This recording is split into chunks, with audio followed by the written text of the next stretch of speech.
Hi, Thomas Brinsko here, publisher of BIC Magazine and BICmagazine.com.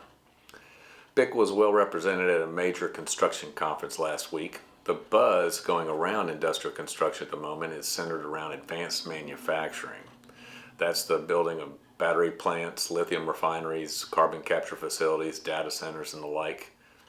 It was only a few years ago the buzz was all around shale-related projects, being pipelines, gas plants, chemical manufacturing, and LNG facilities.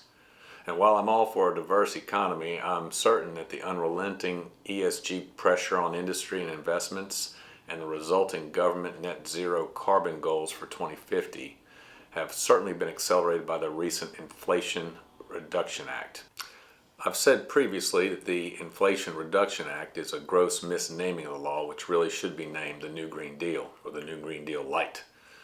While down from previous record highs, everyone knows gasoline is much more expensive now than just a few years ago, and natural gas is also at record highs around the world.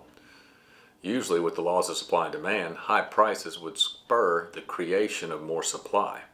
However, now we have instead a national, global, anti-fossil fuel movement that's suppressing the supply of fossil fuels before there's a replacement. This is literally going to lead the world economies to crash if we don't reverse course. I think this whole thing starts with a common fallacy that goes into these policies that we can and will replace fossil fuels with green energy to eliminate the production of carbon from our environment. I like to point out, however, that never in the history of humanity have we replaced a form of energy with another form of energy. I repeat, never in the history of humanity have we replaced a form of energy with another one.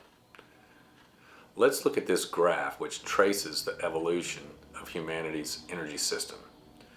As you can see on the left side of the graph, in the early 1800s, man got 100% of its energy from burning wood, and maybe a little bit from coal and burning animal poop.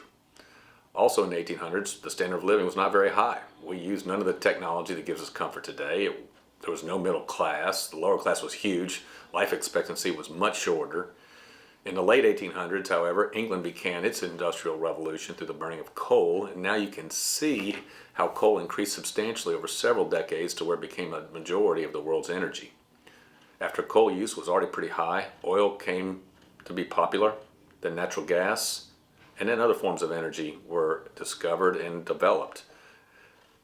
The green energy really only started about 30 years ago, you can see on the graph. As a percentage of the world's energy, you can see the use of wood and fuel has dropped dramatically from almost 100% to maybe 5 or 10% of all our energy. And as a percentage of energy, the use of coal has dropped dramatically in the back half of the 20th century. It might encourage one to think that coal and wood are being replaced by other energies. But look at this global consumption chart, this global energy consumption chart. This chart has the same data input as the other chart, but instead of showing the percentage of energy, it shows total energy consumed. And as you can see, the world is rapidly using more and more energy, especially in the 20th century. The curve has gotten steeper. People in advanced countries seem to like air conditioning, hot water, computers, cars, and cell phones. And what I think is super interesting about this chart is that the bottom line, traditional burning of wood and animal dung for heat, has not decreased but actually increased slightly over the last 200 years. We're also consuming more coal now in the world than ever before.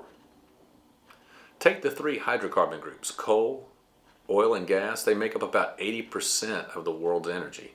This 80% of the world's energy is what many policymakers and green energy advocates want to replace, despite the world's need for more and more energy every year. In summary, the world's energy pie is growing. It's growing so fast that we need to develop new forms of cheap energy.